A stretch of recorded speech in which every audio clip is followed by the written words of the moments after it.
Welcome back, ladies and gentlemen, to another edition of The Penalty. I'm your host, Trevor Cherney. Thank you so much for joining the program today. We're very excited to put forth what we have today. We're talking about a little bit of Lions, and then we'll get to MSU football and,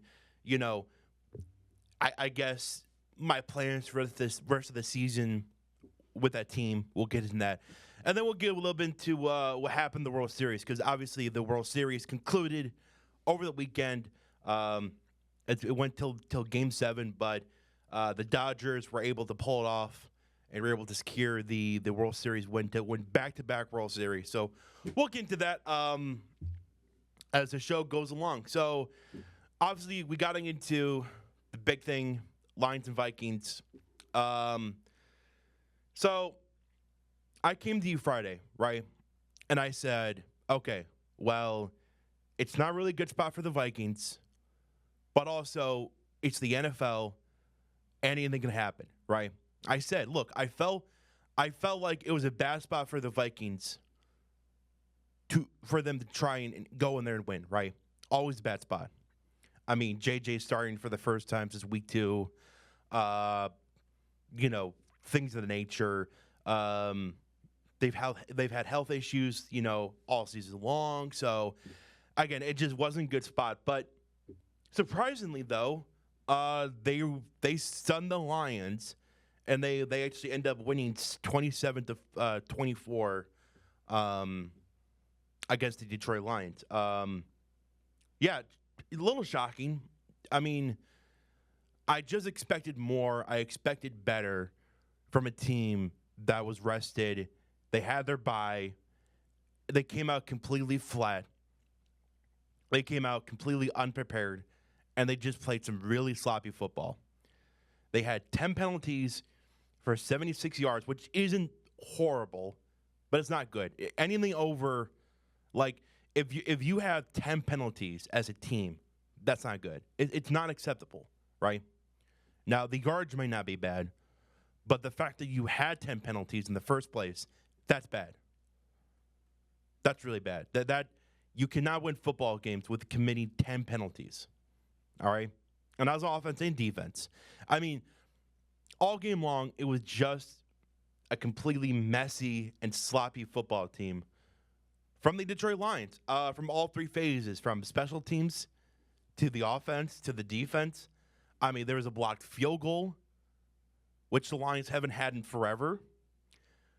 At least that's what it feels like.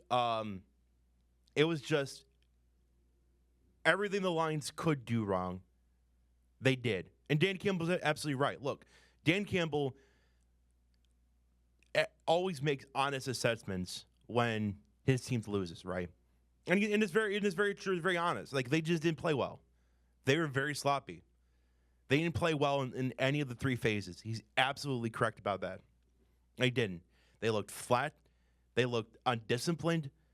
And they just looked unprepared. And you know what? Honestly, they just got outcoached by Kevin O'Connell. I think that's fair to say. Kevin O'Connell went in there. He had a game plan. He knew what to do. And he was able to execute. And the Lions just were not. And sometimes that happens. It's the NFL. There are no such things as free squares or freebies or look. This isn't college, right? You're gonna have losses. It's just this one was a bit surprising, obviously. And look, the offense. This has now been a trend. The offense has been subpar for the past 3 weeks now. It's becoming a trend. They need a get-right game badly. So, thankfully, they face the Washington Commanders next Sunday. That will not have Jane Daniels because he may be out for the season with his elbow. I mean, it did not look pretty. So you're not gonna play Jane Daniels. You're playing a pretty banged up Washington team that has no hope, no juice. They should be able to beat that team comfortably. You know what? Here's the thing. You want what the Lions to do? Show me what you can do your next 4 games. Okay? You got the Commanders, you got the Eagles, the Giants, and then the Packers. If you can go at least 3-1 in those 4 games to still show that you are a contender, you still belong in the Super Bowl contenders, among and again, one loss isn't going to change that, right? It's a bad loss, but honestly, the Lions are just very lucky that the Packers it just went brain dead and lost to the Carolina Panthers. How does that happen? I have no idea, but it happened. So the Lions better thank their stars and stripes that the Packers end up losing on Sunday, because if the Packers had won and the Lions would have lost, oh boy, I would be furious on this microphone today. But I'm not. I'm trying to keep it calm.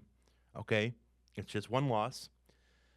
But the offense is major concern, and my major concern of the offense is with the interior offensive line, because it's clear that without Frank Ragnow, having an all-pro, not having an all-pro center, I mean, you're seeing a difference with the offensive line. I mean, Jared Goff right now, he's on pace to have his highest career sack in all of his NFL career. Season high. Not just, but career high in season. Like, none of it's good right now. There's a lot that needs to be, especially in the offense, right? Defense. Look, we all know the defense isn't great, right? But look at the talent on the offense alone. Gibbs, Amon-Ra St. Brown, Laporta, Jameson Williams, Isaac Tesla. Oh, they haven't used as much. They have weapons across the board in the offense. Like, they should have no issues getting people involved. They need to get more people involved. They need to get Laporta more involved. They need to get Tesla more involved. They need to get James Williams get more involved. They need Gibbs more. They need everybody more involved equally, because that's how you're going to succeed. Is with not just giving the ball to Gibbs constantly or Dave Montgomery, or just passing it to Amon-Ra St. Brown, but it's just, you're trying to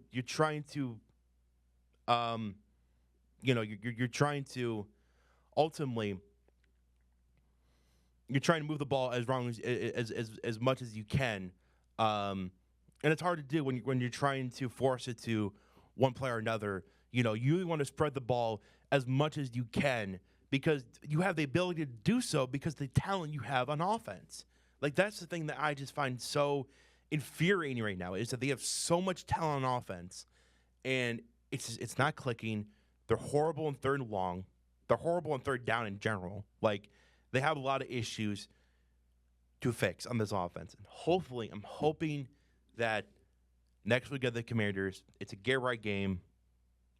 The trade deadline is tomorrow, too. So we'll see if the Lions will add any pieces. Personally, I mean, you add defensive end and you add a guard or a center to this team, I mean, that could be huge.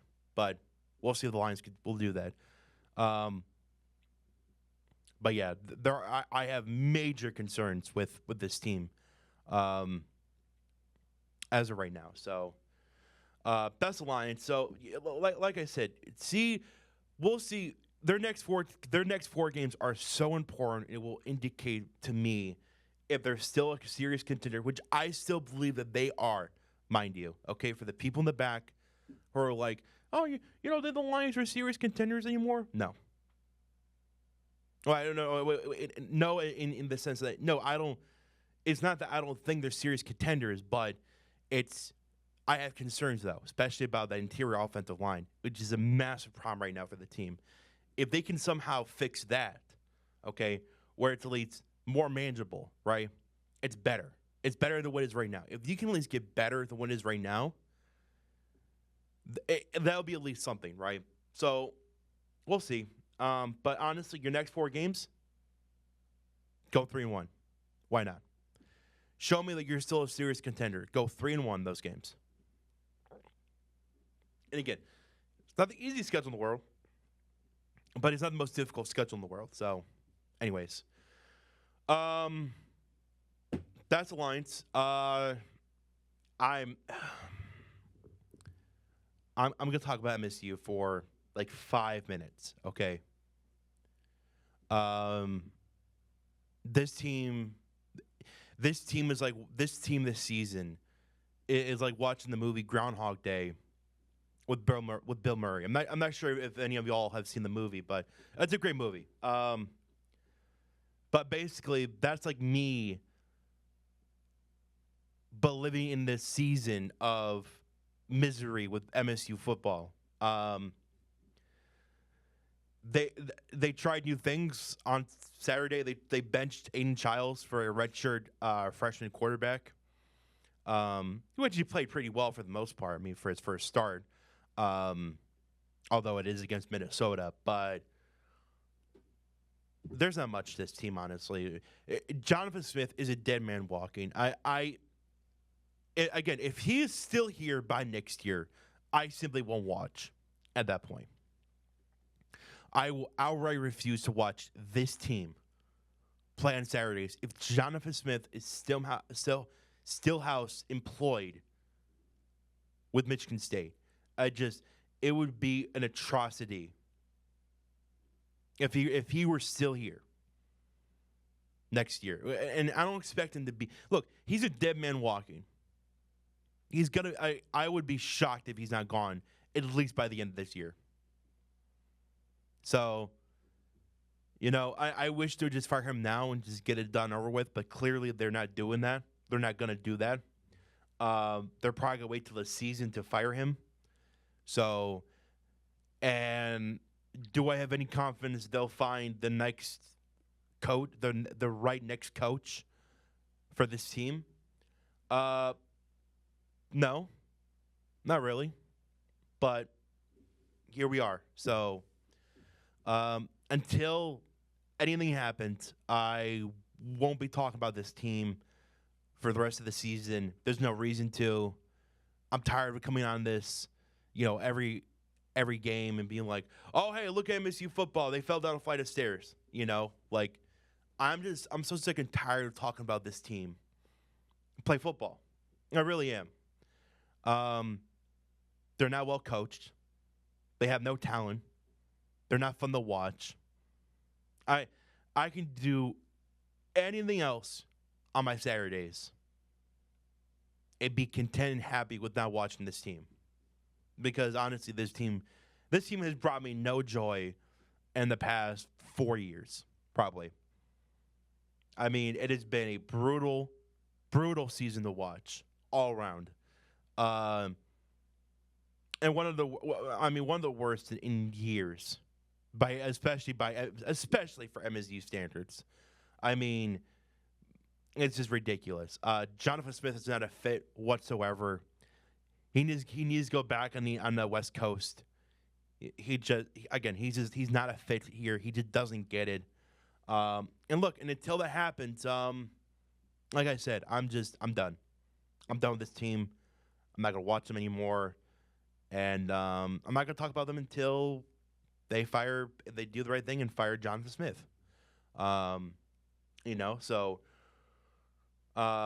again, it's just awful what this season has become, especially if you're a fan of this program. It's just been a terrible season all around. There's no hope, really, for the season.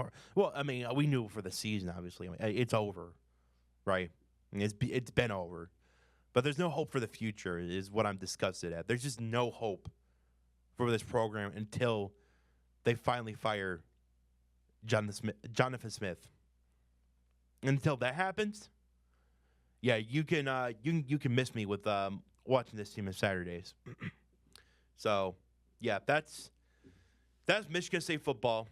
They lost Minnesota again. They lost in overtime. Would you look at that? They didn't lose in regulation. Oh boy, yeah. Give him a gold star for doing that. Give him a gold star for not losing in regulation. Yeah, how about that?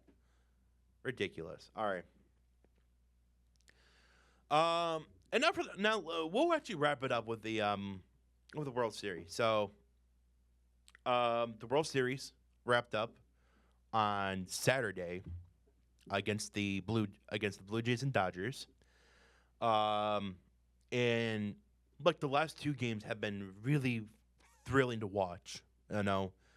And it felt like that the Blue Jays had multiple chances to put the Dodgers away, and they just couldn't do it. The Dodgers end up winning Game 7 of the World Series, which means that they won the World Series back-to-back seasons, and they're the first team to do so since the 98 and 2000 Yankees. So, yeah, I mean, it's obviously, look, the Dodgers, I mean, it's not, I mean, with how much they're paying their players and their payroll, what it looks like, it's become too much, obviously. And, you know, my biggest fear with this is now this is really going to cause a strand between the owners and the players' union, because if you guys don't know, the CBA between the players' union and the owners actually expire after the 26th season, so after next season, basically. That agreement expires, which means the players will most likely go on strike for the 27th season, because players do not want a salary cap, and owners, they are strongly in favor of having a salary cap. So the owners are, but the players do not want a salary cap. So we may not have baseball in 2027, which kind of sucks because obviously I'm a massive baseball guy, massive baseball guy. That's, you know, my two favorite sports basically. So that would really suck for me and for a lot of people if that happened. But ultimately, look, I mean, maybe having a salary cap isn't a bad idea. I don't think it's a bad idea, but obviously the players don't want one. And I understand, right? I mean, they want to get paid at the end of the day. I get it, but also too, it's gone a bit ridiculous for players like Juan Soto and Shohei Ohtani, and you know, it's just these teams, like the Mets and the Dodgers especially, but especially the Dodgers, just can't keep getting away with it.